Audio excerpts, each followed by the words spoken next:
Let's all go to the lobby. Let's all go to the lobby. Let's all go to the lobby to get ourselves a treat.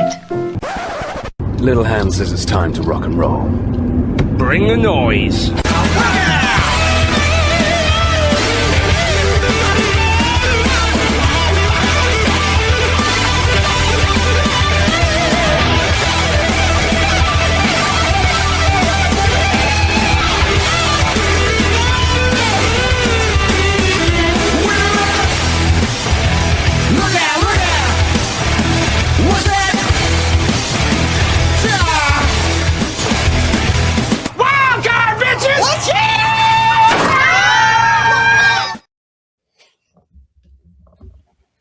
I swear, if that froze and I have to recut that shit in post. Ladies and gentlemen, welcome to the latest edition of Wildcard Cinema here on the Full Circle Radio Network. I'm your producer, Joseph JJAlexander. Joining me, as always, my co-host, Mark, to my right, and Greg below. How you guys doing tonight? Fantastic. Hanging in there. Oh, God, it has been a busy freaking week. It's the third night in a row I'm either recording or appearing on something. Damn. Yeah, I stopped in and did the live stream of Toonie Talk Wrestling on Tuesday night. I did the Last Call podcast last night. I'm doing this, and I'm sure our buddy Phil Marks is going to freaking send me a DM on Saturday and be like, hey, what are you doing? Busy man. Yeah, busy is what we do. As I sit here with my dried mango. Oh. It's like my newest addiction. You drinking anything? Coffee. Oh. Yeah. Yeah, I'm about 4 PBRs in right now. Well, Mark, you're not supposed to be drinking beer. I know. I flirt with disaster every time I drink it, but Oi. It's a once in a while thing, but what's the story there? Mark got gout because he's old. My doctor told me that I can have 1 beer a year. Doctors, man. Yeah, right. But I just can't stay away from this delicious Pabst Blue Ribbon. It's got fucking Godzilla on it for some reason. I don't know why. I saw those in the liquor store. Oh yeah, that's right. It's an interesting tandem. I looked at it and I'm trying to figure out, like, is this a promotion? And there's nothing written on it except for Godzilla, and then underneath it says Attack Peter. I don't know what that means. I don't know. Maybe it's because Narragansett has Jaws, so PBR has Godzilla. I don't know. I don't know. But it's about $1 a can. I can't really complain. Exactly. You can slap whatever you want on there. Oh yeah, I know. But yeah, it's been a busy week, but we do what we do. Thanks to everyone that watched has watched the latest episode of Cinematic Jackass. It's good to know we didn't suffer for nothing. And we did suffer. Yeah, that was a hard watch, but you know. Hopefully our sharp wit and intellect made for a better watch. If anything could improve that movie, it would be the 3 of us. Now watch, we'll see the Kickstarter for Riff Tracks for 2026, and they'll be like, we're going to do Stunt Rock. And I'm going to be like, you bastards. Oh. It's funny. I actually, on my Letterboxd, I saw that somebody I follow and that follows me has it in their want to watch list. And I'm like, oh, God. No, you don't. No, you don't. No. Let me save you the time. I mean, at least it knocks it off of the list because it's on several of those curated lists that I have. So, like, if one of us seems to pull like musicals, we don't have to worry. We've already watched that.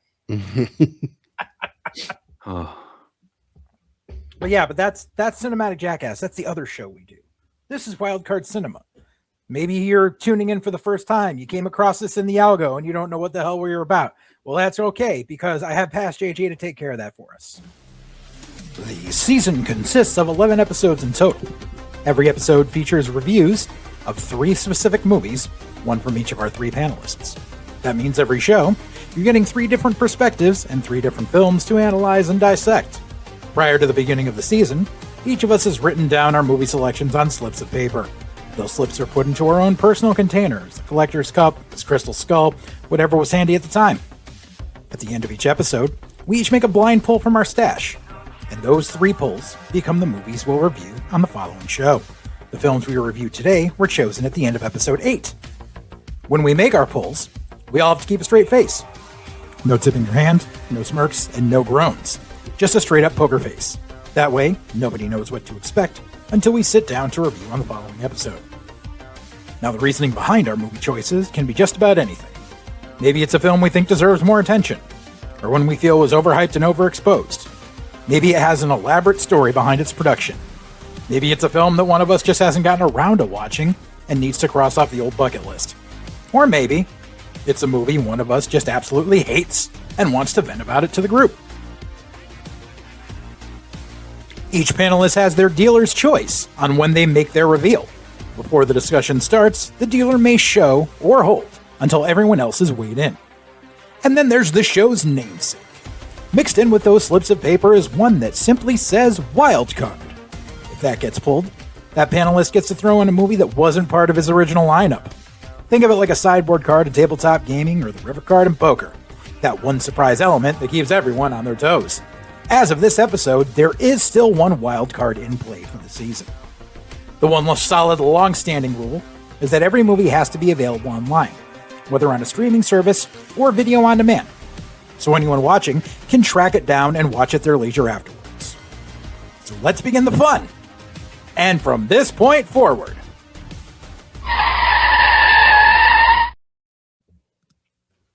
spoilers ahead. 50-50 chance today, guys. It'll be interesting. But yeah, so going by the order that we've been going on in the rotation, I guess it's my turn to go up first. Okay. So with that, I will give to you my selection that was pulled on the last episode, which is 2018's Assassination Nation.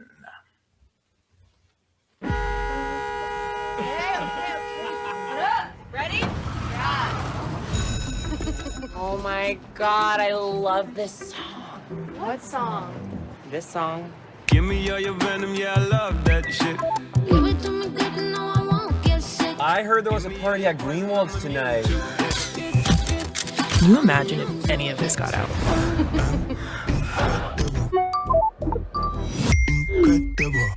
Are you guys seeing this right now?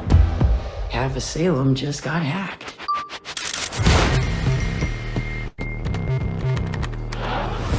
Do you think this is a game? Who was it? Lily Colson. Why would he say that? That's not true. You're lying. I can't believe it. We should do something. How many people are gonna believe this? How many people are gonna think that I did this? Good people of Salem. How did it go? You know what these girls did? I'm so scared. We're bringing all you to justice.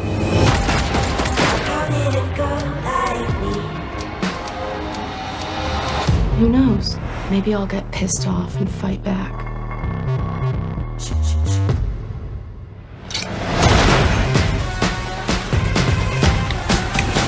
I live for this type of scandal, to be honest. Don't test me!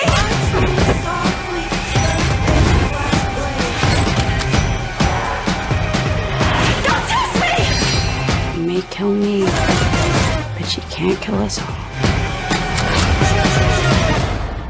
I guess your generation is a little desensitized.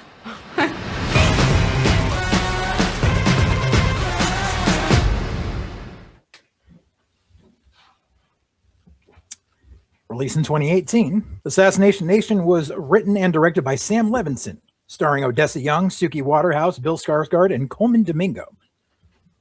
The synopsis is, after an anonymous hacker begins leaking the private data of thousands living in a small American town, the townspeople spiral into madness, with 4 high school seniors at the center of the maelstrom. The budget was $7 million. Its total worldwide box office was $2.9 million. Dealer chooses to show. This is a movie that I think flew under everyone's radar, that no one heard about at the time, that needs more attention, that was ahead of its time. And one final little caveat, this had been like in my, like, I had been thinking about throwing this in my jar since like season 1. And I was just like, all right, we'll do it. Season 3 was when I decided to, make it, purposely put it in there, just because now I could say, now you guys have seen a movie with Coleman Domingo in it. First one. Wait a minute. Mark's never seen a movie with Coleman Domingo? It was literally a conversation in the group chat where Coleman Domingo was mentioned, and both of you said, I've never seen a single thing with him in it. And I mentioned Assassination Nation, and it went right past you guys. So I was like, well, I know what's going in for next season. I've seen like every Coleman Domingo movie, so I don't know what. So I don't know what that is. I don't even know who he is. He was the principal. No, I mean, I know that now, but like, what else has he done? Like, I'm just. He's probably the best working actor today that no one really knows completely. Yeah. He was just in The New Running Man. He was in Ma Rainey's Black Bottom. He was in Sing Sing. He was in the remake of The Color Purple. Yep. Tons of stuff.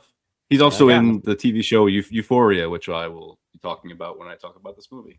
So, all I remember is that he got cast in Wicked as the Cowardly Lion, and everyone lost their shit because he's a great actor. And then he has no lines or something. Something like that. I was just like, ooh. But yeah, that was the reason I chose it. So have at it. Mark, want to go first? I guess. I do not like this movie as much as Joe does. Jesus. I didn't hate it. There's some filmmaking style in there that I really loved. Like, we have to talk about that long one shot that goes from window to window outside the house. I thought that was brilliant. I got another movie for you if you like it. Oh, really? Yes, I do. I'll talk about it when I get to it. Oh, okay. I thought the performances were pretty good, but I just didn't care about the characters at all. I know it's supposed to be like satirical, kind of like a black comedy kind of thing, even though it wasn't funny.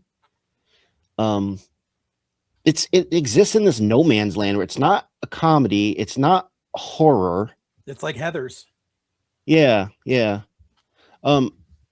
But I watching it, I was really struck by a lot of the visuals. But like, I didn't care about these characters at all, and I didn't think there was much to them. Like,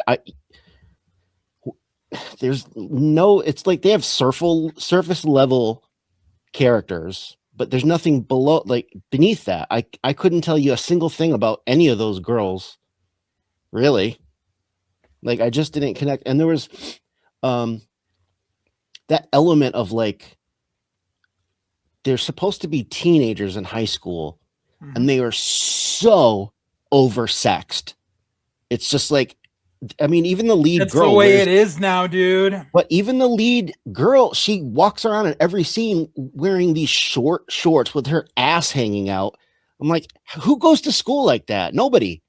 And like, when I discovered one of the characters was transgender, and I was like, oh, they just hired a transgender actress to play a role, just a typical role, without drawing attention to the fact that they're transgender. Nope, they had to bring it up.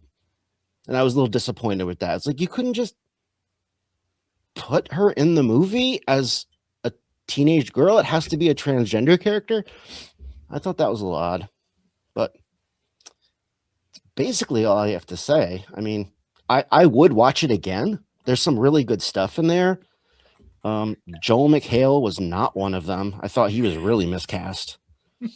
But yeah, that's about all I have to say for now, I guess. Would you rather see Eric Dane in that role? Who's that? I don't know. If you saw a picture of him, you probably know who he is.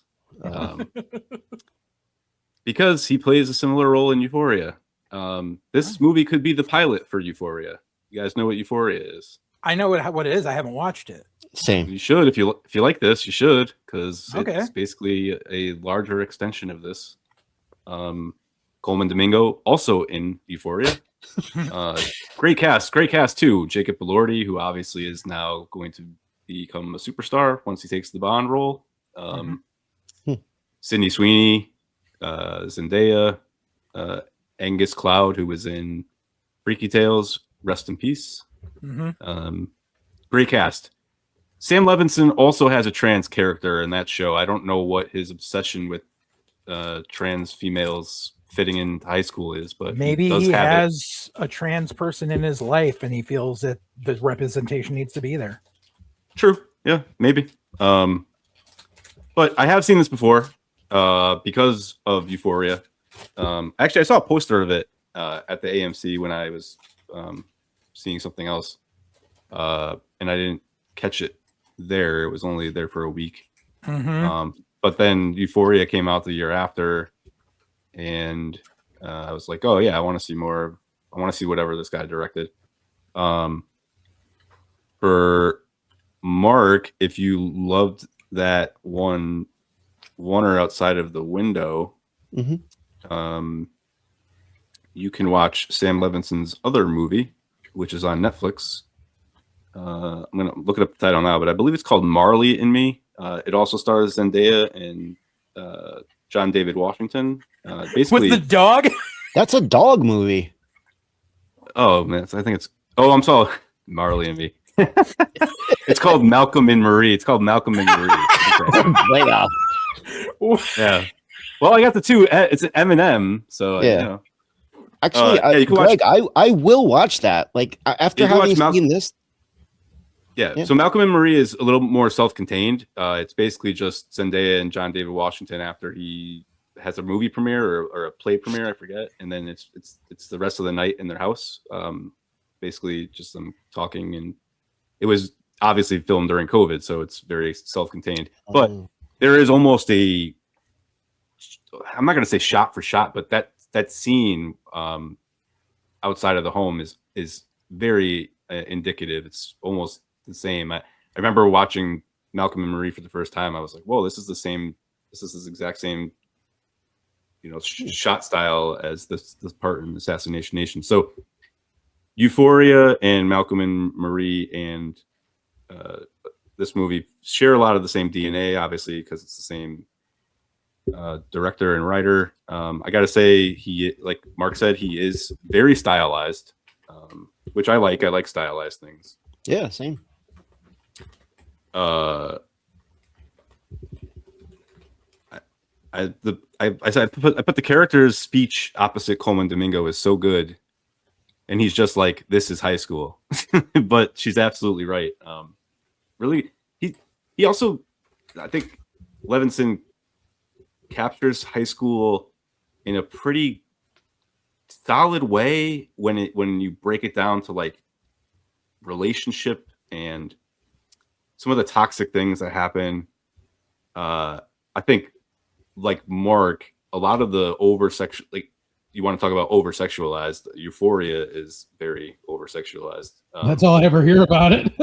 Yeah, I mean, so again, like a lot of these things share the same DMA. So it's I'm not surprised. I thought the Stranger Things dad being the dad is. He's starting to get typecast, I think.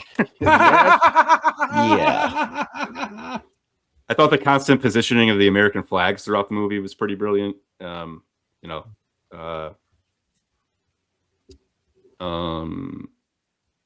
already said this note, and then pretty sure you can kill a cop when a cop is acting like a corrupt vigilante. It's just like, I don't know.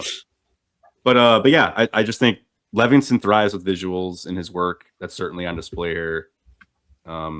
He's good at some character relationship, but it gets muddied a bit.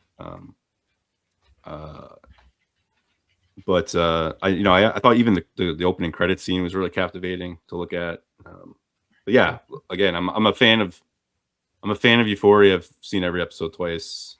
I think Levinson now has a little bit of he's got some issues as a creative.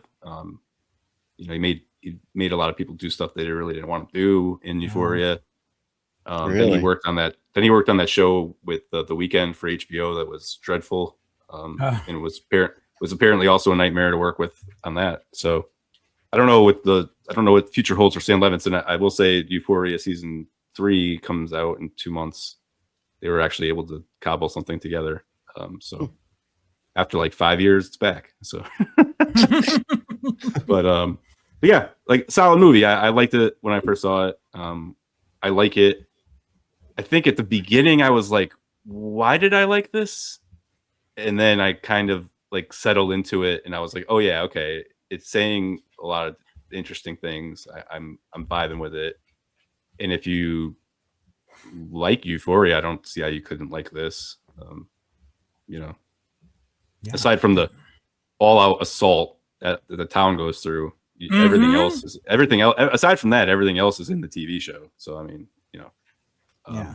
Why do you guys think? Why do you guys think that the town was named Salem? Do you think there's a Salem witch trial component? No, Levinson actually said he just gave it the name Salem because it was generic enough.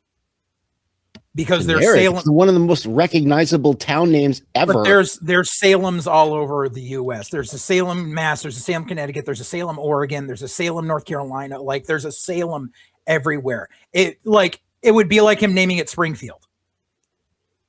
Oh, yeah. Yeah, that's why he said because he was actually asked about that once in an interview. Oh, so yeah. How did you guys feel about the very last line? Obviously, spoilers, where they asked the kid, like, why did you do it? And he goes, for the lulz. Because that's literal, especially now. You could see this shit happen in a fucking time we're in where now you see all these people getting killed because of people getting swatted. Like, this is more possible than ever.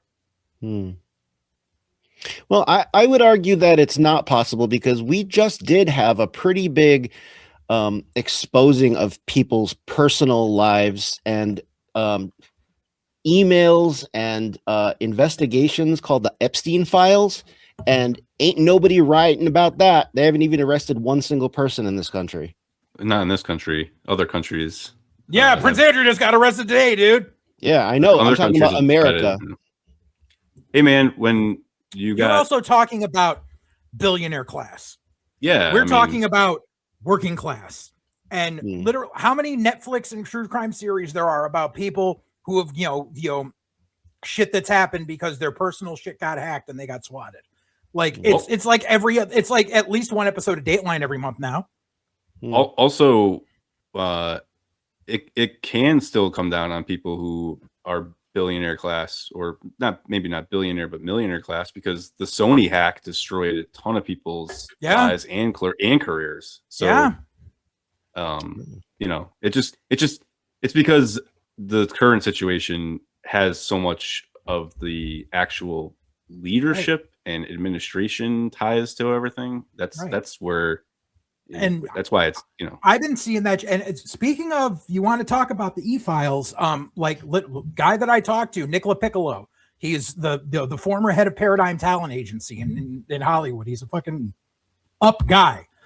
And he's going through his own shit now where he's getting, where like literally people are trying to dox him and people are like putting up pictures of his freaking 6-year-old daughter and shit.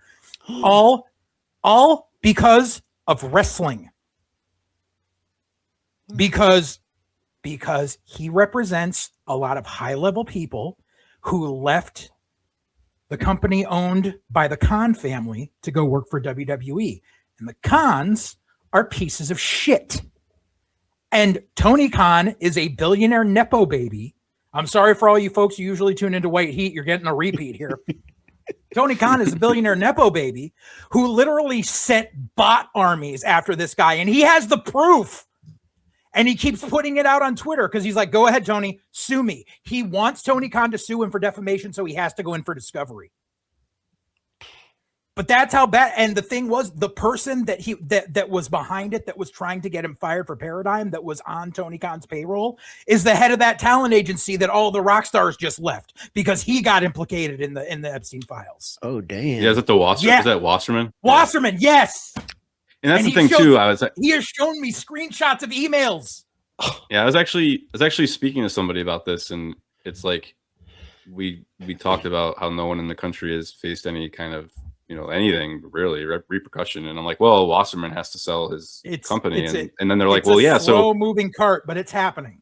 But then the person replied like, yeah, okay, so Wasserman has to sell his talent agency and then reap $1 billion. Like what? Yeah. Like what? Right. Like it's okay, you lose your company, but you're not just like losing it; you're replacing it with $1 billion. So it's like, he's gonna have to answer for some shit. He's gonna have to answer. Hey, listen, the wheel of justice sometimes turns slow. See what happens. Exactly. But so I'm saying it does happen there. But just getting back to this movie, because we're off on a tangent. But no, it feels like when it first came out, I was like, shit, this isn't that far fetched. And now 8 years later, I'm like, wow, it's a lot closer than even back then. I mean, and this was all pre-COVID. Like everyone lost their fucking minds during COVID.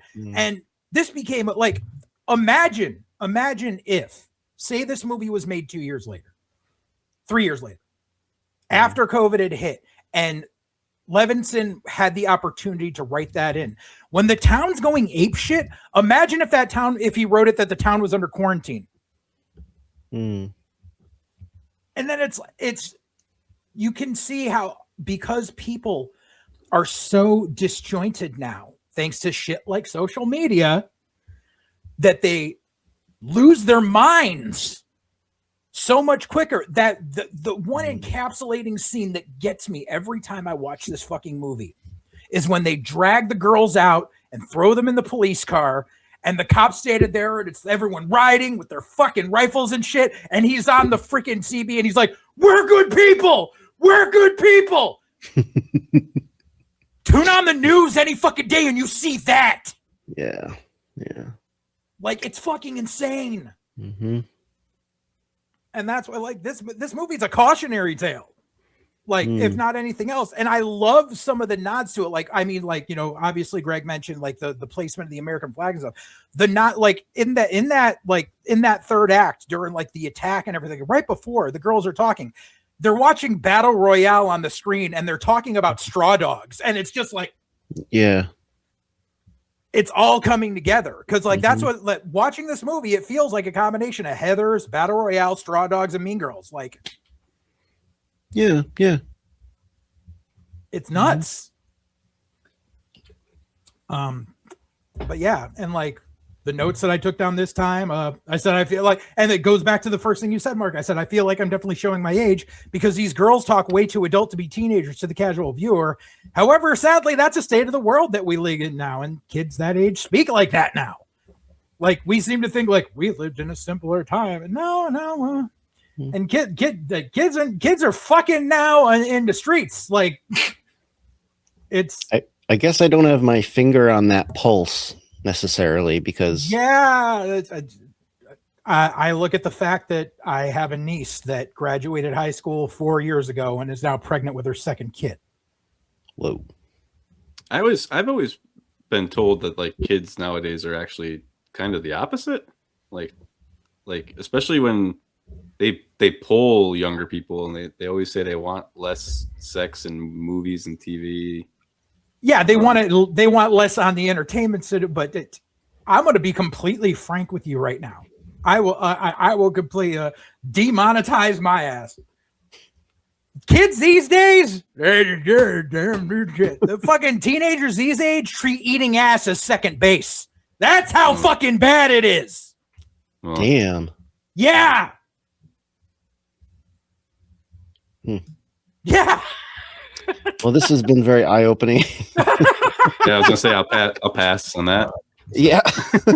And then like fucking, I'm sitting there watching and like, you know, because this is a repeated watch for me, but I'm sitting there and then like the part where they're sitting at the dinner table and going off, I'm like, I'm the same age as Lily's dad. I am 45 years. I'm like, bro, shit. I was like, that actor can't be like, he couldn't have been 45 when he played that. Like he couldn't have been. Fucking Stranger Things dad. Yeah. And during that whole thing, like when she walks away and her brother Donnie is talking about like, did you see the video of blah blah blah? I said I would have popped if the father just turned and went, shut the fuck up, Donnie.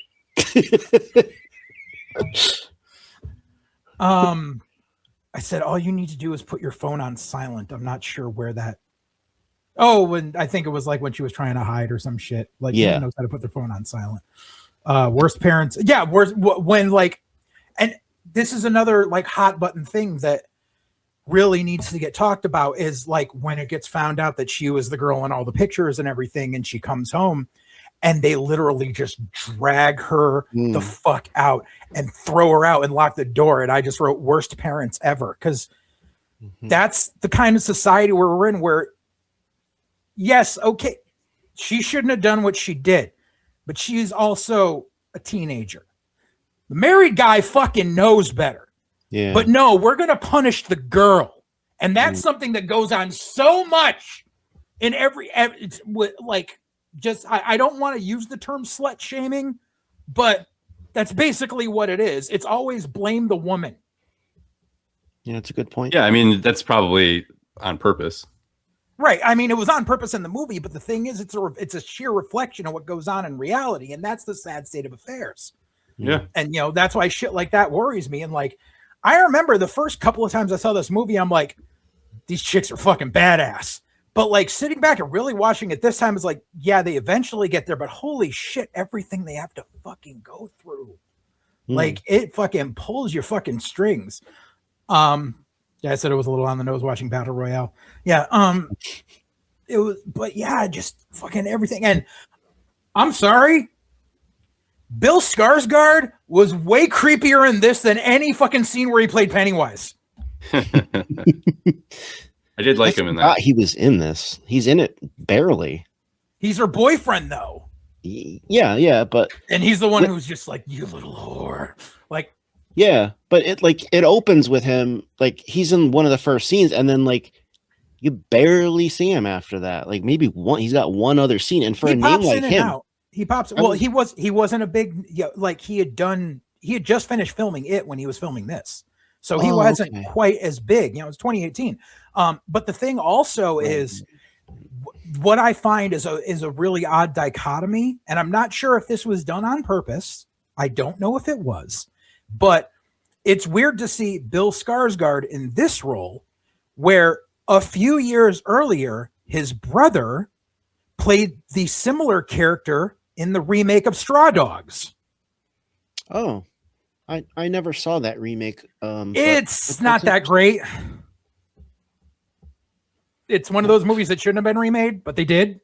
They don't remake good movies, so shouldn't anyway. Yeah, like they just, but yeah, it was like, but Bill Skarsgård played that kind of like creepo, I need to get revenge on my ex type of guy in the remake of Straw Dogs. And then, Alexander Skarsgård did, and then Bill Skarsgård basically did the same thing to Lily in this one. And I was like, I don't know if that was a happy accident or that was planned. Yeah. But yeah, and the whole heist or whatever, but like the whole home invasion bit, like it's a fucking nail biter no matter how many times you watch it. It is scary. It really is suspenseful. Mm-hmm. Yep. Yeah, just like I said, I think more people need to fucking see it. Yeah, I'd give it a recommend for sure. Yeah. Especially if you're younger. If you're younger and you're watching this, what the fuck are you doing? I mean, thanks, but what the fuck are you doing? But yeah, it's one of those movies that like I feel it's in that category with movies that you kind of gotta watch. Like I don't know if I would put it on par, but I get the other vibe I get from this is I Spit on Your Grave. Mm-hmm. Like as far as that, however, that's one of the ones where the remake was better than the original. Really? Yeah, like I remember when I first got a Netflix account, like DVDs Netflix. One of the first movies I rented was I Spit on Your Grave because I had heard so much about it and I had never seen it. And then I remember I watched it and I was like, meh. Like it was what it was. And then the remake came out and I rented it one day at Hollywood because I had watched everything else on the new release wall. And I was like, this is actually pretty fucking good. But yeah, it definitely falls into that I Spit on Your Grave, Last House on the Left type of territory at times. Mm-hmm. So, like I said, cautionary tale at times, just of things that could happen. Like it's not out of the realm of possibility. So yeah, wow, that was a long walk. But yes, but if you are interested in watching Assassination Nation, it is currently available for free on Tubi. It's also available as video on demand on Apple TV, Amazon Prime, and Fandango at home.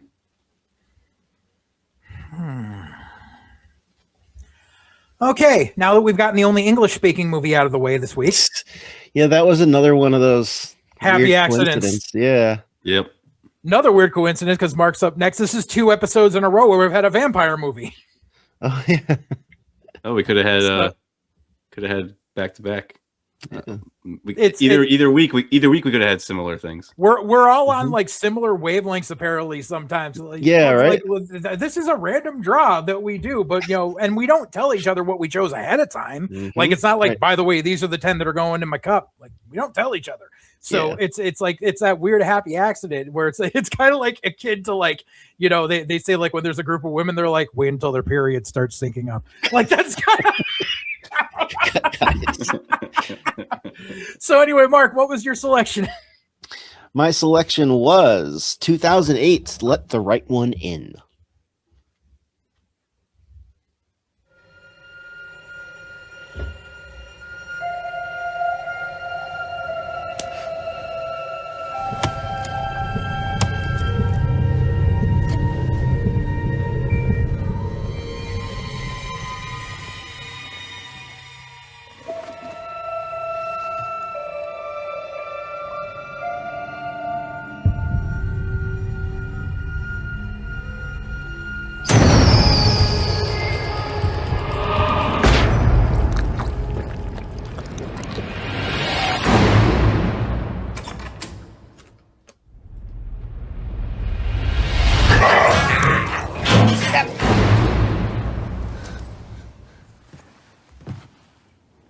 Är du vampyr?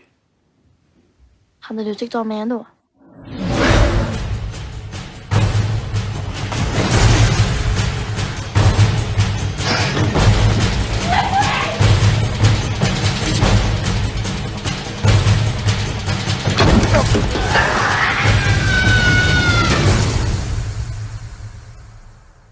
Vill du bli ihop med mig?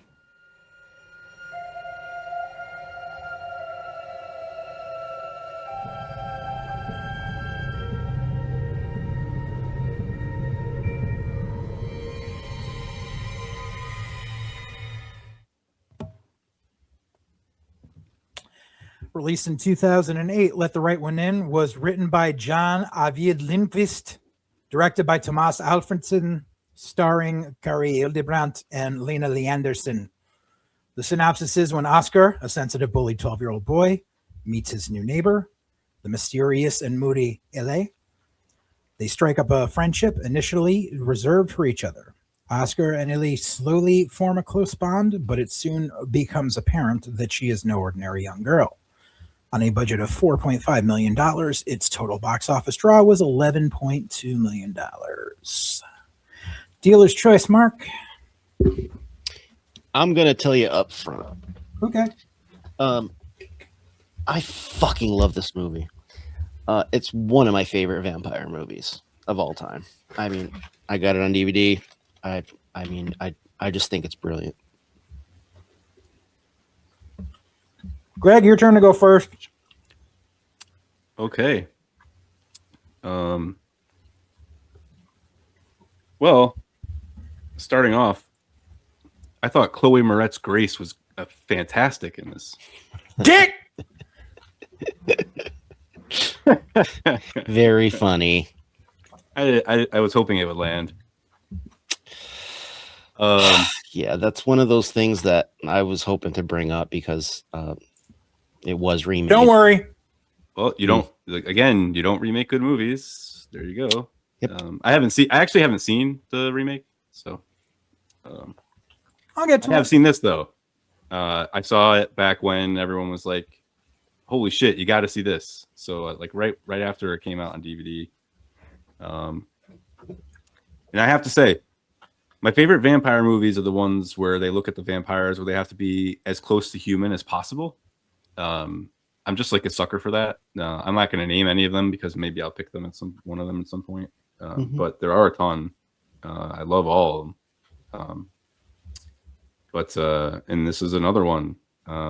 Yeah, just a great movie. I didn't remember everything super specifically. Like I forgot that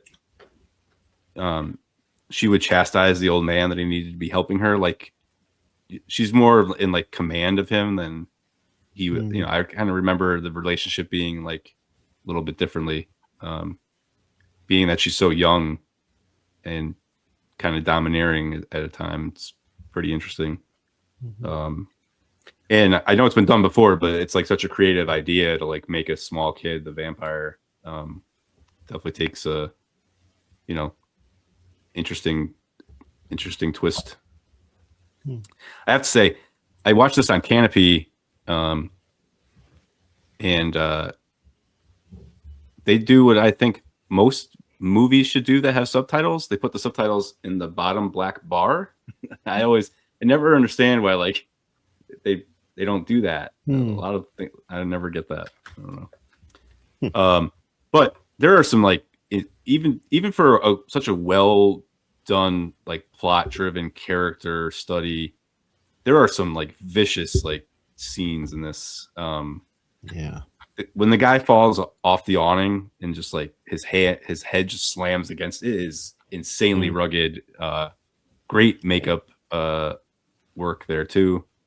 Yep. I did wonder, is it is it vampire lore that cats will attack them in hordes? I've never heard of that before. Stephen King actually did that in Sleepwalkers.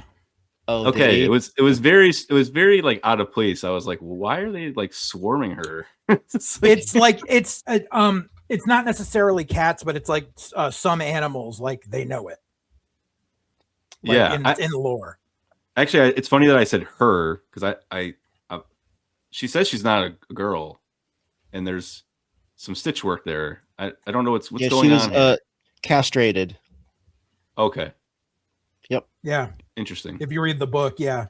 Yeah, she was like it's centuries old, and he was castrated right before becoming a vampire and was stuck at that age. Yeah. Oh, interesting. Very interesting. I'm not quite clear. I'm not quite clear on why that character presents as female. It's played by a girl, right? Yeah, it is. But I mean, if you were a male, unless you had gender issues or whatever, but like they don't delve into that at all. I mean, if you were a boy who was castrated, just be a boy. I guess it's because they left it out from the film, and that was a book detail that they kind of just left, out from the film. But I also think they want Oscar to feel like he's a girl anyway, because that's how you get the relationship. Like, right. That's why, I guess. Yeah. So, I did love it when the bully screams like a total bitch when he finally gets his face busted up. Yeah, like kid is just the biggest shithead the entire time. I like the comeuppance, the two comeuppances. The last one is even better. And while I hadn't seen this movie since it came out, I did vividly remember the pool scene at the end. After watching Cat People earlier this year during the Hooptober, I see a lot of horror movies use the pool scene. This one is actually lit up, not dark like in Cat People. But there's a lot of that. They even made a whole movie about it. So, but yeah, I mean, great movie. Probably one of the best we've seen. It's funny. I had a team dinner one night at Jay Gilbert's. We started talking movies, and of course, I can talk forever. And someone asked what were the best horror movies from the last 20 years, and my first throw-out answer was It Follows, and then I remembered, oh no, Let the Right One In is less than 20 years old. So it's that. So yeah, great movie. Some notes, but all positive. Cool. Joe looks like he's winding up for a knuckleball here. I don't know what's going on. No, I fucking love this movie too. Like, I've always been a fan of this movie. Yeah. Okay, cool. Yeah, no, I remember I saw it when it first came out on DVD. I don't even remember why. Like, I don't even think I had heard anything about it. I think it was just a blind pull on the wall. Well, and I was just, didn't even and what's weird though is I think the first time I watched it was the dubbed version, which is not good. But yeah, I mean, it's still a good, it's still the movie, but the dubbing sucks, But I sought out the Swedish version, so I could just watch it subtitled.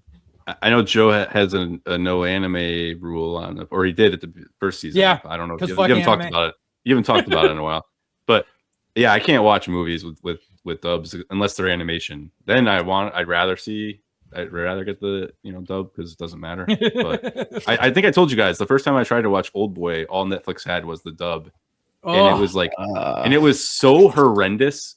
I had to shut the movie off after like 2 minutes. I'm like, nah, I'll try again another time. It was so bad. Yeah, yeah. But yeah, and this is I know people like refuse to watch foreign movies sometimes. Like, no, like watch this with the subtitles on. It's not it's just like this movie. It's the storytelling is great. The characters are fucking great. I don't know why I didn't realize until this time watching that it takes place in like 1981. Really? Yeah, like because I was sitting there, I was watching, and I was just like, why the fuck doesn't she know what a Rubik's Cube is? Yeah, there's no cell phones, so it's Well, yeah, but I mean, they're also in the Eastern blocks where everyone is fucking poor. So like, I could easily see no one having a cell phone. No, it's not until there's a part where, I think like when they're like, I think it might be the scene when Oscar and his mom are brushing their teeth, but the radio is on in the background, and they're talking about Brezhnev being the chairman, and I'm like. I was just like, that's what dates the movie. That it was sometime between 78 and 82. Wow. And so I was like, I never looked at it that way before, but because the movie has that timeless appeal where because of where it is set, it could easily have been modern day because the Eastern Bloc is so fucking poor. And it's like, everyone has the one restaurant, like, the tenement housing, like, it gives it that feel of like this housing project is like it's a character of its own that people are stuck in, like Cabrini Green in the original Candyman, or like the Pruitt-Igoe buildings in St. Louis that were there for years. That was like it was supposed to be like this method of getting people out of the slums, but it turned into a slum itself. Like. Yeah, and just so it's like so you get the atmosphere there of the building, and your heart fucking goes out to Oscar. Oh yeah. Like, I mean, like when I was a kid, like pre-adolescence, I got bullied like a son of a bitch. Like I used to get beat up by 5 guys at the same time. Like it fucking sucked. It wasn't until like I turned like 13, 14 that I started saying fuck this and started fighting back. And so you fucking feel for the kid, and like you see him, and like he's doing everything, like he's trying to get up his courage, like he's got the hunting knife and he's going to stab the tree and shit. Like you feel for the fucking kid, which is a staunch difference to the fucking travesty of the remake, where they basically make him a mini fucking Christian Bale. Like, they literally turn him into Patrick Bateman. Really? Oh, dude, he sits there with the fucking mat, like a clear mask on with the knife in the mirror, like, I want to be a serial killer. It's fucking terrible. Who plays the kid in that one? I forget the name. I forget the name. He went on to do a bunch of other shit, but yeah, no, let me get to the remake in a minute. But yeah, just like you feel for these characters, and it's like, upon the first watch, you're looking at it as, okay, so she's got this guardian that's going out. It's not until you're sitting there realize, like, he's been with her since he was a kid. They were kids. Yeah. Like, he's been doing this with her for so long, and now he's old and he's getting sloppy. And I think the best comparison to another vampire movie where you kind of see this kind of play out in a different manner, but it holds along the same thing, is in The Hunger with Susan Sarandon and David Bowie and Catherine Deneuve. I haven't seen that. Fucking amazing movie. But basically, it's like Catherine Deneuve and David Bowie are the two vampires, but every 100 years, Catherine Deneuve has to choose who she wants to spend the next 100 years with. And she decides to go after Susan Sarandon instead of David Bowie, and David Bowie just deteriorates throughout the course of the movie. And it's an allegory for a whole bunch of shit, but you get that feeling here because she knows that he's starting to lose a step. And so she's already got, and she sees Oscar, and she sees someone that, not necessarily that she has to manipulate, but she sees someone who needs someone, who needs protection. And it's someone that she cares about in an odd way, because she sees his childlike innocence that she used to have. Mm-hmm. Even though it's, she doesn't remember when she was actually a child, because she's been stuck in this body for God knows, could be centuries. Yeah. And so, like, when when her handler, gets caught and pours the acid on his face and shit, that's a hell of a visual too. Yeah, it was.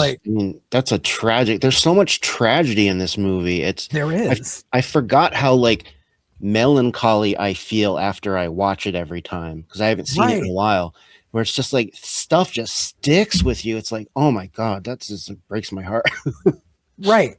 And I mean, it's, that moment when Oscar's got the stick and he fucking just whacks Connie, yes, fuck you. Yeah. Hell yeah. And then the thing is, the teachers are too busy finding the dead body to be like, oh shit. And the thing was, and I'm going to jump over to the remake for a second, but okay. That scene makes sense. They're on the lake where he threw the dude's body. Yeah. That was the stick that he shoved him under the ice with. Mm-hmm. That's all there. In the remake, they're ice skating and he just finds that stick because. It didn't show the body being disposed of and being shut up. He's just like, oh, I got a stick. Whack. No. Because they tried to do a shot-for-shot remake, but they fucked up. The movie starts with the dude burning his face with acid, and then it goes 2 weeks ago and blah blah. Really? Yeah, that's terrible. It's very terrible. Here's the worst part for you, Mark, because I know you haven't watched it. You know who plays her handler in the fucking remake? Who? Dad from Step Brothers. Yeah, Richard Jenkins, right? Richard Jenkins. Yeah. I actually saw that, and I kind of like that. I kind of like that casting, but. I'd have to watch it. I like Chloe Grace Moretz, but I think she was a victim of doing whatever the fuck she was told to do during that time period, including let's keep putting you in shitty remakes. Because she did this around the same time she did the remake of fucking Carrie. Yeah, Cody Smith McPhee plays the boy. He went on to be Nightcrawler in the newer X-Men and all. Yes, that's right. Yeah. Oh, he was in that film, The Road, the Cormac McCarthy. Yeah. Yep. Talk about depressing. Yeah, talk about a movie I never want to watch again. Yeah. But this just the character work in this, the fucking the subtle fading of the snow during the opening credits with no backing soundtrack, like it just sets the tone right away, and it fades back to that at the end, which I fucking love. Can I inject that? Yeah. I wanted to say this right after I saw the trailer that you showed. That's a pretty brilliant trailer, because they only have one line of dialogue, being that it's a foreign film. That's perfect, and they don't show quite enough to ruin things. I mean, you kind of obviously can tell it's a vampire movie, but I think they get to that pretty quickly in this anyway. Yeah. So. And like one of the things I never fucking noticed until this watching is the classroom. I think it's when she's reading them The Hobbit. Ellie is standing outside the fucking classroom door, fucking watching. Oh, I didn't catch that. With her hand on the door. I'm like, she's right over there. Yeah, I remember. Yeah, I noticed that. Oh, wow. Yeah. Like, I was like, holy shit. Which means, like, she had to have hidden out in the school, because it was after she had said, like, I have to go and live or stay and die. So she went and hid in the school just so at some point she could, like, slither and just see him for a moment during the day and not get hurt by the sun. Wow. Like, that shows the level of care that, this is a love story. This is your Romeo and Juliet without the tragedy at the end. This is what was that movie that was supposed to be like Tristan and Isolde that had James Franco in it? Yeah. It worth a watch. This movie was so expertly done, and I hate the fact that it got a US remake simply for the fact that Americans don't like reading subtitles. And that's the reason it got it. And then they go and they take this fucking jackass. Oh, okay, you know something? You did Cloverfield. I'll commend you for that. You did a couple good Planet of the Apes movies. I'll give you for that. You made this piece of shit, and then you went on to do the fucking Batman. Fuck you, Matt Reeves. Matt Reeves directed the remake? Yeah. Yeah, Matt Reeves directed it. Ew. I like the Batman, so I know I'm in the minority there. Hey, what did I was just gonna say? I had it. My biggest problem with, like, I always say, like I said, you don't remake good movies.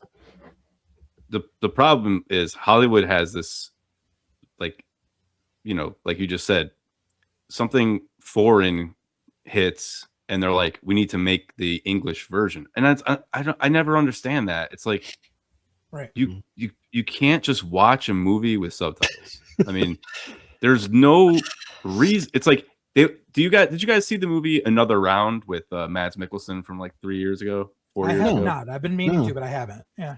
Danish movie. It's about a group of teachers. They decide that they're gonna drink enough throughout their days that they just hold a buzz, and that's it. Like, they want to elevate their mundane lives by just holding a buzz throughout the day, and it shows the impact on all of them. But right away, Leonardo DiCaprio was like, I'm producing an American remake, like the minute it came out. And it's like, dude, first of all, like, the movie's good. Watch it, got nominated for Oscars. Just watch the fucking movie. Secondly, that doesn't equate to you cannot have a movie set in America where people are just drinking to keep a buzz. That's not our culture of drinking is not. I mean, didn't European Pete Holmes culture. already do that? It was called Super High Me, where he was just smoked pot for 30 days. Basically, but like, that's the other thing about remaking foreign films. Like, okay, yeah, you can remake a vampire movie, but you're not going to get, like, you talked about the housing project and the block of housing. They can't replicate that in America unless you make it really fucking dark and way different. Right. And in the remake, the American version, they're in New Mexico in 1983. Yeah. It's just, Hollywood needs to learn a lesson. You just leave well enough alone. promote your foreign film. Like, yeah, you can make money. I mean, No Other Choice barely got a release here. I mean, it didn't play very much. I didn't see much advertising. Yeah. It made pretty good money, like not $100 million, but it's gonna leg out like 15 million. Like, that's, and I mean, why can't that be enough? You think in a world post movies like Parasite winning Best Picture that it would be a little more accepted, but no. Well, no. So it's done pretty decently at the box office because of something like that, but something like Parasite hurt it at the awards, basically, because like they're like, well, we gave Best Picture to this foreign film, we don't need to do it again, which is just fucking stupid. I mean, it's just for No Other Choice to not get a Oscar nomination is absolutely insanity. But whatever. I mean, but and just another staunch comparison between the original and the remake. The original flows because you're dealing with a small group of people who are all in this close-knit community, obviously. So it's like the one guy gets killed. His best friend is like, no, this is the only friend I had. Why? Because I live in the fucking Eastern Bloc and life sucks. Like, he's like, all I have is my girlfriend and my best friend, and now my best friend's dead. And then the girl gets attacked, and they're like the scene where he's in the hospital and he was like, I'm selling my dad's stamp collection. One stamp. Like, this is what it was fucking like. And you just see like you see like and like the one guy who like saw the murder, and like he's he's basically the crazy cat lady, but he's a guy, which is fine. But it's just like, even he's like, he's they're like, we haven't seen you in a year when he comes down to the restaurant, because like he's a shut-in with his cats. Like, it's you see this and every beat makes sense. You see the guy who loses his best friend, then his girlfriend goes up in flames, which is a great fucking scene. Oh my god, which they butchered in the remake, but I'll get to it. Goes up in flames, and then he's like it was a kid, it's got to be, and he goes into the apartment and everything, because he's like, he already lives in the fucking building, so he's just looking around and shit, and then it makes sense for him to be in the fucking, he's in the bathroom, he can't see anything, he goes, I can't fucking see anything, and goes to fucking pull the thing. That all is cohesive and makes sense. Then you get the fucking remake where they shoehorn in this plot of a private investigator trying to figure out who the fucking handler was and why all these murder was. So he's the detective who tracks down Chloe's fucking apartment and goes into the apartment, and fucking the kid's hiding in the fucking kitchen, and then he warns her, and so she pops up out of the tub, and it's so fucking convoluted and fucking ham-fisted and terrible. I'm so mad. I'm so glad I never watched it. What I fucking hate is, I was looking through to see if like any channel had done like a Easter eggs video on this, just in case. And I see so many fucking assholes who put up these videos about how the remake is better than the original. And I'm like, you can suck a dick, you can suck a dick, and you can suck a dick. Fuck all of you. Joe Blow Films said that the remake was better. I've always heard people say that it was.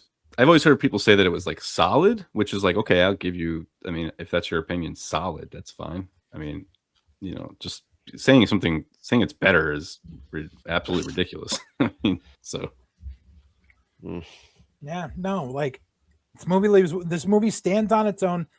The other thing, the pool scene's fucking is genius. I love the fact that Eli Roth's History of Horror, that whole series, like they're on the episode of Vampires, they talked a lot about this movie in it, and they did a breakdown of the pool scene in slow motion and shit. Because it's a fucking iconic scene. It's so fucking good. And having it in the bright light really makes it that iconic. What do they do in the remake? We shut off the lights. Oh, that's... Oh, no. See, I will say, like, if you're going to remake something, change some stuff. So I get that. But again, like, just don't... Why are you remaking it, like, a year later or whatever? Like, if you want to do this, like, if you want to do this 30 years down the line, like, Right. Okay, I'll give you a pass, I guess. Like, yeah, right. But just to capital, just push the movie harder in a right. in a monetary way. Just I don't get it. But it's just like in the original, you feel for Oscar, and you know that he's not a malicious person by nature. He's a defensive person when he needs to be, but he's still innocent enough. And yes, she's kind of corrupting him in a way, but it's so that he survives. And that's a wonderful thing. And because you see the little knots, like his mom's never home. His mom's always working, so he's always alone. He sees his dad once every couple of weeks, and he goes to see his dad once every few weeks, and his dad's friend comes over, and they're like, "Nope, we're drinking now. You're just here." Drinking. And unfortunately, because it's a product of where they are at the time of the period, communist era, Eastern Bloc, but still, it's just she is his future one way or another, and he's willing to go with her. And just it's funny because she's a cold-blooded killer, but at the end he's sitting there and they're doing the Morse code on the train, on the crate, and it's just you know that he's going to survive to be old, that's all I can really hope for. And I dig that, especially because the scene where he's like, "You want to go steady?" She's like, "No." I'm like, ultimate friend zone. I have a different read on the ending for Oscar though. Oh yeah, because he essentially is going to take the place of the handler. Yeah. Which is not a great thing either. Yeah, it's not. I mean, it's not because she might treat him better than she treated the handler, but maybe their relationship started in a similar way. Crossed my mind too. Right. Yeah. So I don't know if there's any happy ending here for anyone, to be honest. Which I don't have a problem with. I love a bleak ending. I love an ambiguous ending. And the I don't need happy. thing, the beautiful thing about making the vampire a child is you cannot sequel bait this. Yeah. I almost prefer movies sometimes that don't give me the happy ending. I'll be like, there'll be 5 minutes left and I'll be like, all right, cool. If they don't do the cop out right here, I love it. And then it's like, nope, she survived. And it's like, just give me what the worst thing could have been, because they would have made it so much better. So I have a different read, but I still think it's great. So yeah. But any other thoughts that we haven't gone over? We just about covered it. All right. Well, if you are interested in watching Let the Right One In, and you should be interested. Yes. It is currently available on Xumo TV, Kanopy, Fubo, Philo, Sling, and as video on demand on Amazon Prime. So there's plenty of opportunities to do that. All right. So before we get to our final selection, I would just like to bring up that it's awards season, as we were just talking about. It's that time of year when the run times are longer, the performances are bigger, and the debates are louder. Whether you're catching up on Best Picture nominees, breaking down surprise snubs, or arguing about who really deserved the win, you need energy that lasts through the closing credits. That's why we use DUBBY Energy. No sugar crashes, no artificial colors, no junk. Just clean, steady fuel from coffee fruit extract and B vitamins. It keeps you focused through the 3-hour epics, back-to-back screeners, and those deep dive analysis sessions that that where every frame matters. And the flavors deserve their own nomination, from Grandma's Lemonade Hydration to Chainsaw Sliced Blood Orange and Oda Block's Restore Potion. Bold names, great taste, and clean energy that actually delivers. So before you smile for your next cinematic marathon, head over to dubby.gg, scan that QR code on your screen, or check the direct link in the description below. Use the promo code Full Circle Radio for 10% off your order. Don't be a dummy. Get yourself a tubby of DUBBY. DUBBY Energy, be better, even through the end credits.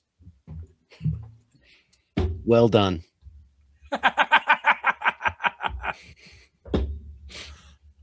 All right, that takes us to our last selection of the episode, and that would be you, Greg.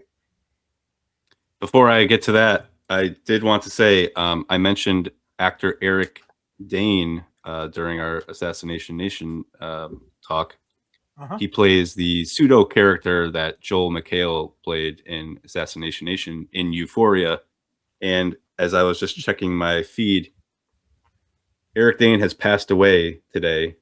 Oh no! Just now, Holy he had shit. ALS. Yeah, he had ALS. He's been open about it. He had been, going to benefits and stuff about it, talking about it. But yeah, he was the last of the deceased. Yeah, he was in Grey's Anatomy, and I think he was in Grey's Anatomy. But yeah, he was, and he was in a, he was big part in Euphoria. He plays Jacob Elordi's father. More fucked up than Joel McHale's character, actually, but similar. But yeah, R.I.P. to Mr. Dane.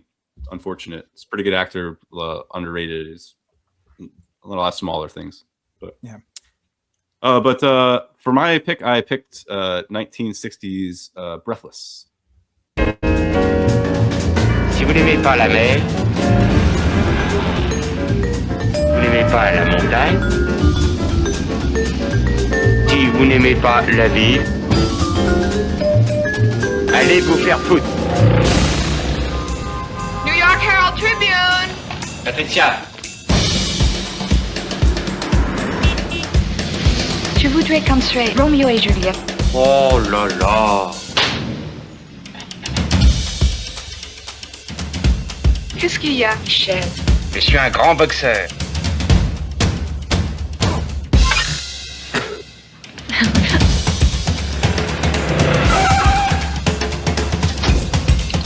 Oui, je suis emmerdé.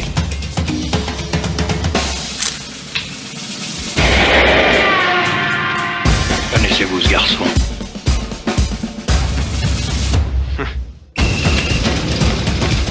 Tu es fou.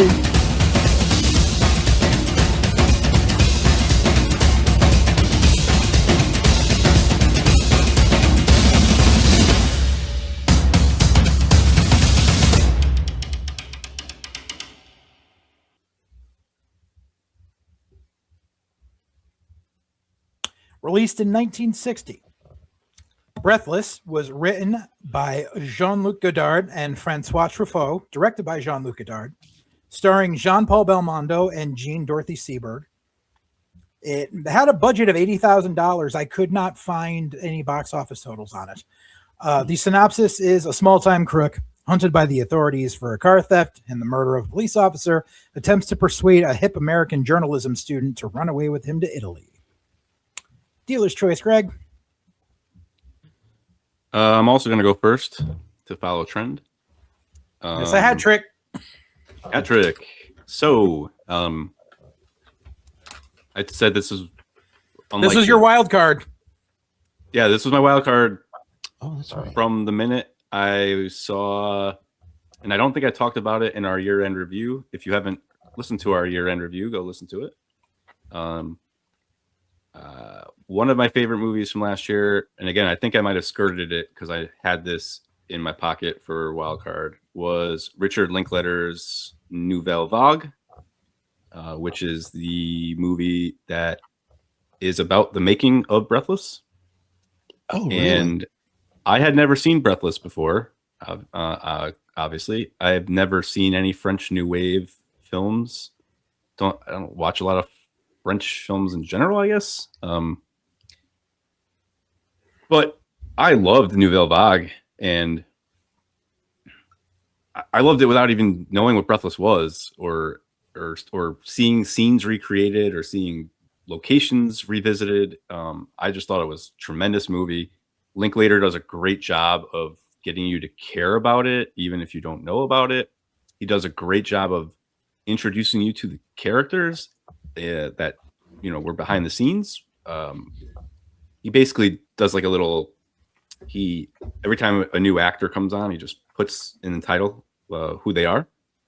But yeah, I mean, I love Nouvelle Vague, so I was like, "Yep, wild card is going to be Breathless. I'm not going to change because I want to force myself to watch it, and I did. So I'll get into it at the end a little bit more about the movie in of itself and some of the stuff that Linklater shows. But apparently Linklater is just a huge fan, as a lot of people are. Obviously, a lot of working directors today, I guess maybe, well, Linklater started in the 90s, so that would make sense. I'm sure he saw Breathless and thought, I want to make movies like this, because there was an American New Hollywood, which is similar to French New Wave, which is auteur driven, way more control of a movie in the director's hands and less in a studio system.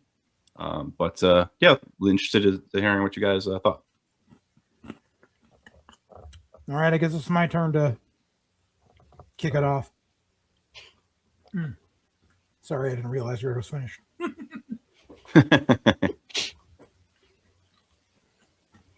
So, I had not seen this particular film before it was mentioned. I'm familiar with Godard and everything that he has given to the film industry, the vast influence Jean-Luc Godard has had on everything in the past, 60, 70 years. 65, yeah. Yeah. Godard is a guy who, anyone who gets in a film, it's one of the names. People who want to be, into actual auteur-driven film. Mm-hmm. So this is my first time watching it, and I can appreciate everything that Godard put into it. I will just say that this particular production was not for me. A couple of lines landed, but overall, it seemed a bit disjointed at times for me.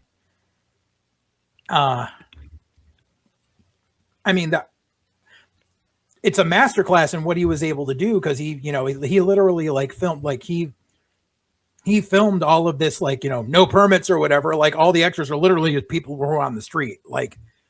This, he didn't close off sets, because that was the way Godard was. The sheer the sheer timing of being able to film when Eisenhower was there to go to the Tomb of the Unknown Soldier. Cool.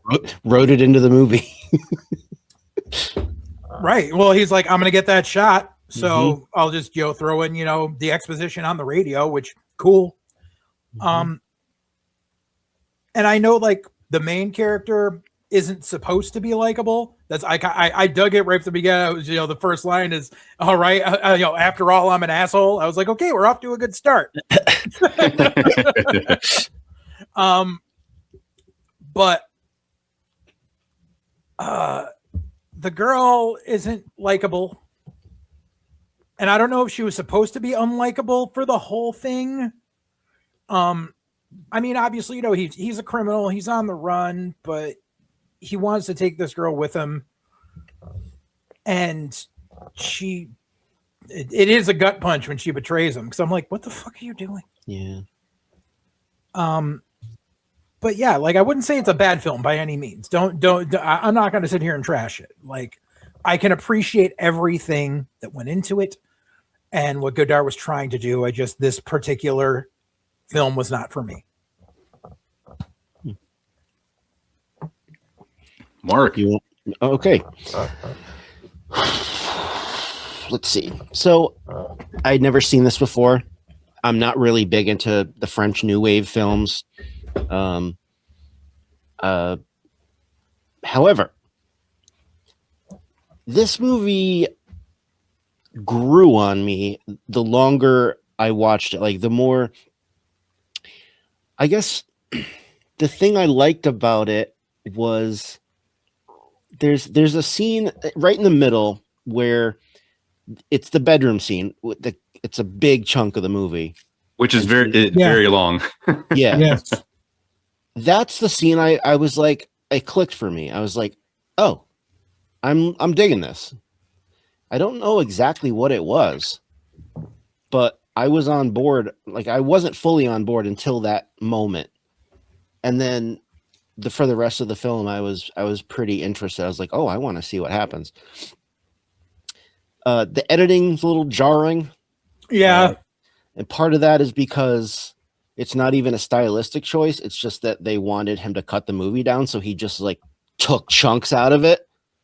And it is what it is. Also, I think it also had to do a little bit too with the way that it was being filmed.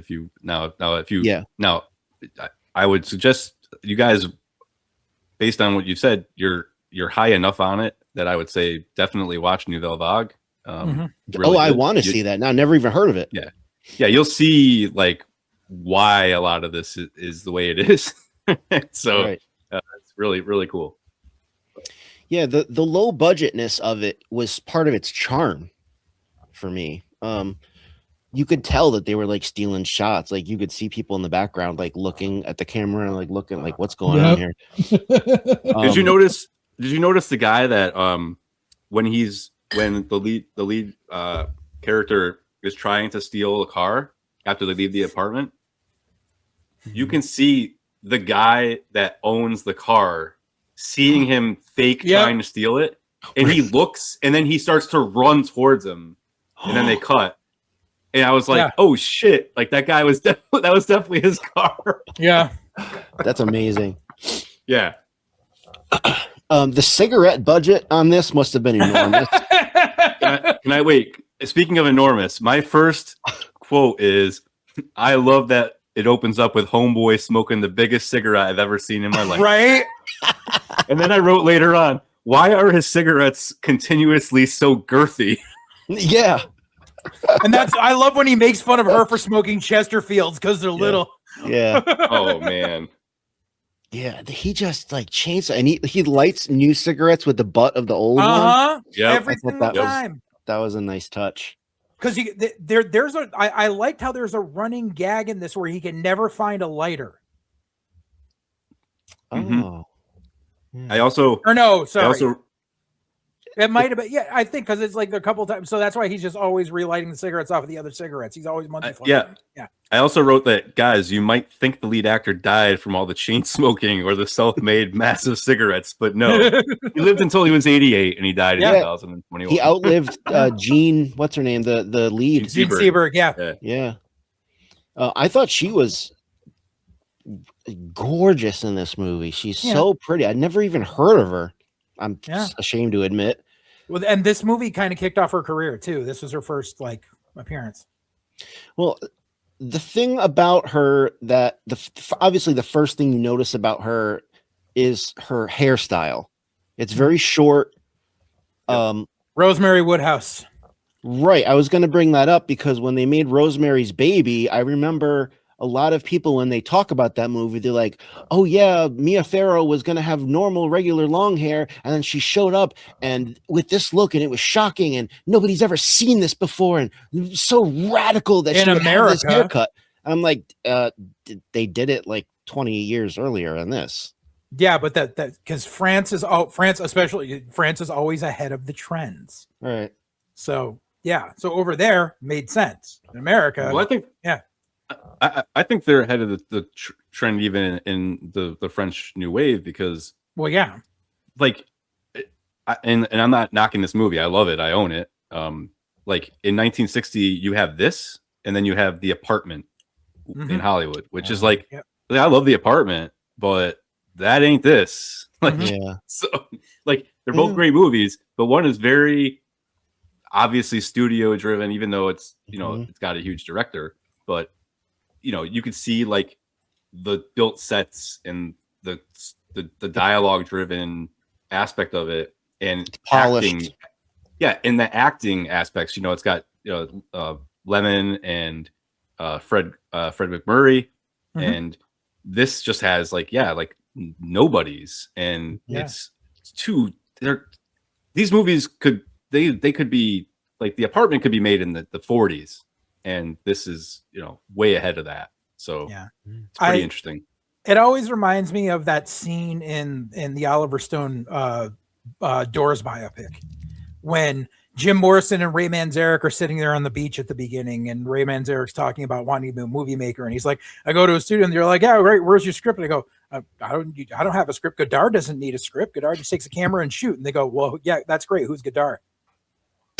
Yeah. I mean, this film is also, much like Let the Right One In, had a remake in 1983 with Mr. Richard Gere. Mm-hmm. I did not know that. Why the fucking hell you would remake this film, of all films, is beyond me. It's such, this is so of its time. It's such its own little encapsulated identity, and you would remake it? I don't get that. I've never seen the remake, but it's insulting that it exists at all, in my opinion. There's no. It's like remaking Psycho. Oops, they did that too. Whoops. Yeah. We don't talk about that around these parts. No. Yeah. No. That'll get you hurt. That's basically all I have to say. I enjoyed it. Would I watch it again? Maybe not. Maybe after I watched the Richard Linklater movie. But this made me want to watch more films of this era in this style. See what else they did with it, because this was radical at the time. Right. So as you'll see in the Linklater film, Godard was a film critic, and for some reason, French film critics around the time, they talked and were so invested in film, they all thought, well, I'm gonna make one eventually. Like it's and then Godard just said, he got the air of a producer, and he was like, yeah, it's my time to make a movie. Like I'm ready. And they're like, what's the script? I don't really have one. It's kind of a skeletal. Just give me a camera and give me X amount of money, and I'll start shooting. And I don't know if Jane Seberg's character is unlikable to Joe because of the way that she clashed with Godard on filming it, but she was very much not down with the fly by the seat of your pants of it all. Yeah. There'd be times where they'd show up to shoot and Godard would take 2 takes and be like, all right, we're done for the day. Come back tomorrow. And they're like, we've been here for fucking 10 minutes. Like, what are you talking about? This is the anti-Kubrick. Yeah, basically. But on this film itself, I thought the fourth wall breaking was pretty great. I didn't know if that was something that this created, but no, I looked it up and there was fourth wall breaking way back in the silent film era. So I did say it's nice to see after 65 years, men are still saying that women are shit drivers and calling cops pigs. I did say, one of the things that got me in this, I said I was unaware that 5'9" was fairly tall. Yeah, right. Yeah, that was random. I thought, it threw me off. I thought maybe they were talking about another person. I'm like, what? I know when I was in college, I had friends who would always talk about the oneer from Goodfellas, that from the back of the club through the front. Yeah. And I do think it's very good, but the oneer when he goes to get his money from the hotel guy, and this is fucking unreal. And they didn't have, they didn't have I don't know what Scorsese was rocking with, but I doubt they had it. So it was pretty amazing. Yeah. I think the only thing that actually kind of annoyed me with this, he kept begging to sleep with her. My other note was, this guy can't close the fucking deal. Yeah, I said, man, I think this guy really wants to sleep with her again. And then they do sleep together, but it's cut. Yeah. You see the sheet. Yeah, it just literally just jump cuts to her wearing his shirt. The director, Godard, plays the guy who sees the guy in the paper and points him out to the police. Mm-hmm. Oh, really? And they have him credited in the cast as the snitch. As if he was involved in anything weird. And I just thought I thought it was pretty wild that like French people in the 60s thought that American women dominated the men. Yeah, Did you there's notice a that? lot of talk like that, and a lot of talk about like how all French people are like this and all this are like this. These broad, sweeping generalizations that just they don't make sense. Like, what are you talking about? It's like people believed what they heard. It was, it's not like you could, you couldn't Google the truth. Yeah, American women were definitely not dominating men in the 60s. No, I can tell you Of that. course not. And finally, I thought the score was really ahead of its time. Yeah. Also, great score. A lot of xylophone. Oh, yeah. Overall, at least it wasn't Little Shop of Horrors. Yeah, right. I thought of that instantly. I'm like, who did the same guy do Little Shop? Yeah. Overall, I really liked it. Especially coming into New Wave for the first time. I did like the Linklater film more. But when you watch it, he does a great job of like filming in the same style. It's really great, guys. I can't recommend it enough. What year did that come out? Just out of curiosity. Just this year. It came. Oh no! Oh yeah. Sorry. Yeah, Nouvelle Vague just came out. It just came out last year. In the middle of November. Yeah, middle of November. Wow. Okay. I think it was to coincide because they released a 4K of this last year. Yeah. So Linklater made this through Netflix, which he made his last 3 movies through. And he also made a second movie last year called Blue Moon, which is also now on Netflix, which is also about the lyricist Lorenz Hart, who used to be Roger's lyricist before Rodgers and Hammerstein got together, because Lorenz Hart was a drunk. Ethan Hawke got nominated for Best Actor. He's really good in the movie. I recommend Blue Moon too. I thought Nouvelle Vague was better, but I like Blue Moon as well. I cannot believe that Richard Linklater is not more well known. I mean, he is well known among film people, but his name should be in the same breath as the great Kubrick and all the greatest. In my opinion, maybe it will be. He's not a household name, and I think he should be. I think his last 5 movies are really, really strong, and they've gotten pretty, like Hitman was kind of a pretty buzzy hit for Netflix. He made a movie called Apollo 10.5, which is an animated movie, basically about his time growing up in Texas. It's really awesome. Not enough people have seen Apollo 10.5. His two movies from last year, really strong. Jane Seberg is played by Zoe Deutsch, who I really love. Her mother is her name's escaping me. She's in Howard the Duck. And, Leah Thompson. Leah Thompson. So Leah Thompson's daughter Zoe Deutsch is Jane Seberg, and she's, you want to talk about a beautiful woman? She's gorgeous. So they, Leah Thompson's gorgeous. Yeah. Yeah. Oh yeah. Well, it's so funny too, because I started Nouvelle Vague and I knew Zoe Deutsch was in it, and I like her when she's playing off the wall characters. I don't know if you guys have seen Zombieland Double Tap, but she's Double Tap. No. she plays the crazy girl that J.C. Eisenberg finds, and she is crazy in that movie. It's really hilarious, but she's also a really good dramatic actor. And she's really good in Nouvelle Vague too. The rest of the people in the movie are unknowns. I think they're all primarily French actors, but she's great.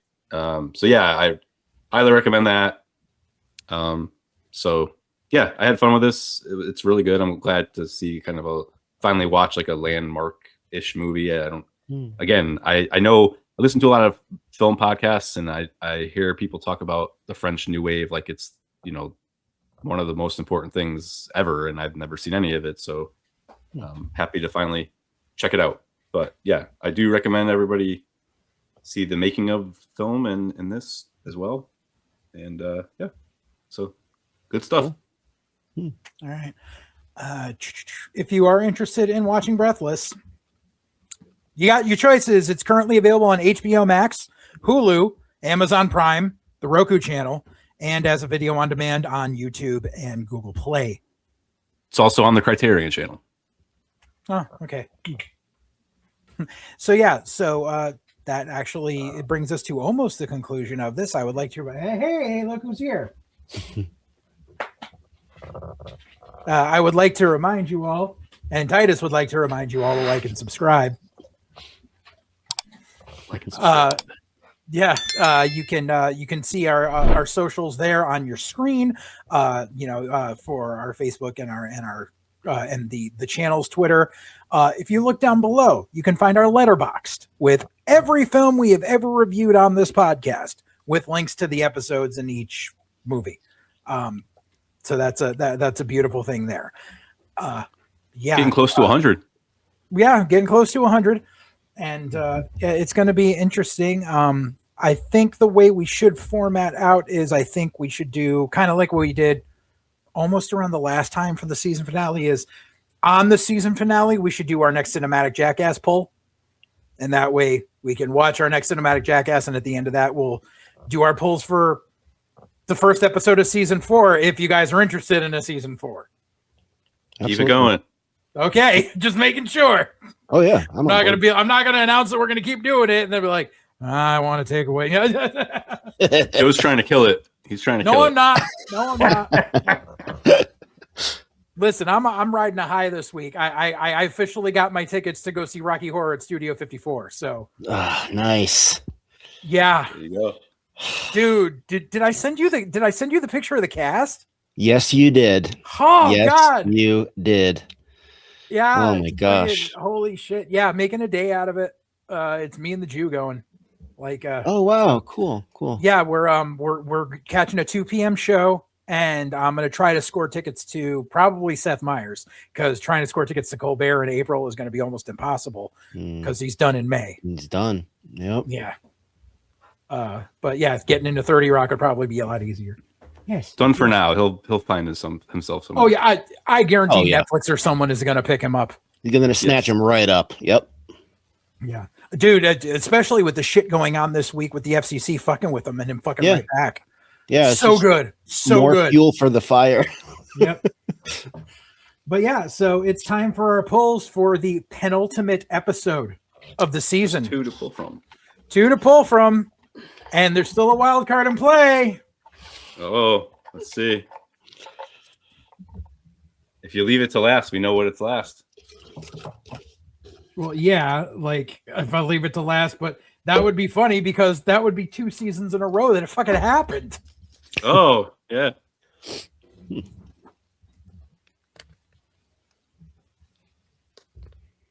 Oh, yeah, I went first this week, so I have to go first. Mm-hmm.